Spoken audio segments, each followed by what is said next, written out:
Para el 2 de marzo próximo se tiene previsto el inicio del año escolar 2022 por parte del DAEM de Puerto Montt, pero a esta idea se han sumado un par de factores que generan un verdadero dolor de cabeza en los directivos. Ello porque el Ministerio de Educación comenzaría a pagar la subvención por alumno bajo la modalidad presencial, o sea, un alumno presente en sala, una subvención pagada. Esto pone en jaque ciertas medidas que la Casa Edilicia pretendía tomar producto de la situación de pandemia. El alcalde Gerboy Paredes explicó que esta medida ministerial pone en riesgo los dineros que la educación municipal recibe desde el nivel central. Y eso es un verdadero problema, ¿no? Porque si estamos así con este tema del COVID y llega el 50% solamente de los alumnos, nosotros vamos a tener que, en el caso de Puerto Montt, que son 4.000 millones de pesos mensuales que debemos tener, ¿cierto?, para pagar los sueldos, ya significaría que nos están faltando 2.000, porque sería por asistencia. Y en ese caso tenemos un problema porque sería imposible, impagable por parte del municipio de Puerto Montt, y me atrevo a decir por parte del 90% de los municipios a nivel del país.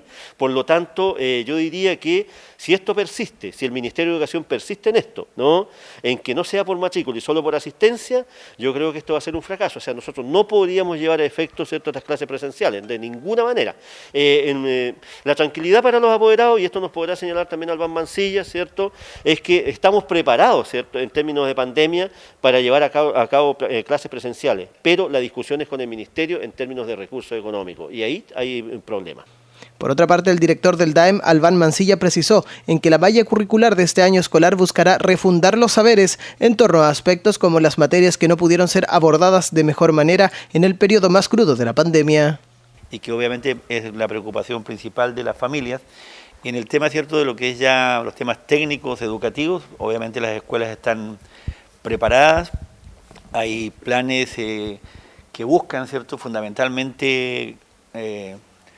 restituir saberes. Aquí hay un periodo largo en que nuestros estudiantes no han tenido clases o han tenido clases remotas, entrega de guías y otras formas, ¿cierto? Por lo tanto, hay que asumir de que hay una serie de materias, de tareas, de contenidos que no se han profundizado y que deben ser obviamente retomados de tal forma que esta enorme brecha que se ha producido en tiempos de pandemia podamos de alguna forma recuperarla, ¿cierto?, y entregar todo nuestro esfuerzo porque los niños y niñas, los estudiantes, en particular de Puerto Montt, reciban, ¿cierto?, los conocimientos y los contenidos que contemplan los programas de estudio.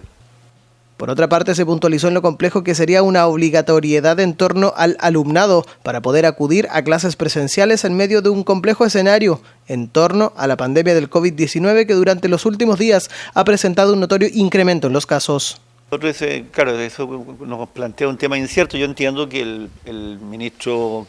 que va a asumir el día 11, por razones, me imagino, de respeto a las condiciones de un gobierno que todavía está en ejercicio, ¿no?, quedan pocos días, pero no se ha pronunciado, pero entiendo que debieran haber algunos cambios. Nos preocupa lo que acaba de plantear el alcalde, que es muy, muy importante, es decir, pretender, ¿cierto?, de que las clases van a ser obligatorias, que puede ser una forma, pero que se pague por asistencia. Nos colocamos en un escenario que pasa si llega el 50% de los estudiantes, los compromisos son, ¿cierto?, por el 100%, entonces tendríamos una situación gravísima. Nosotros esperamos que los municipios del país, a través de sus organizaciones, están conversando con el actual ministro, y entiendo que se va a iniciar también una mesa con el ministro que va a iniciar sus funciones en el día 11 de marzo. Son puntos que están siendo analizados, explicaron las autoridades, las que incluso llegarían a ser planteadas al recién designado ministro de Educación del futuro gobierno del presidente electo Gabriel Boric en torno a la obligatoriedad que tendrían o no las clases presenciales.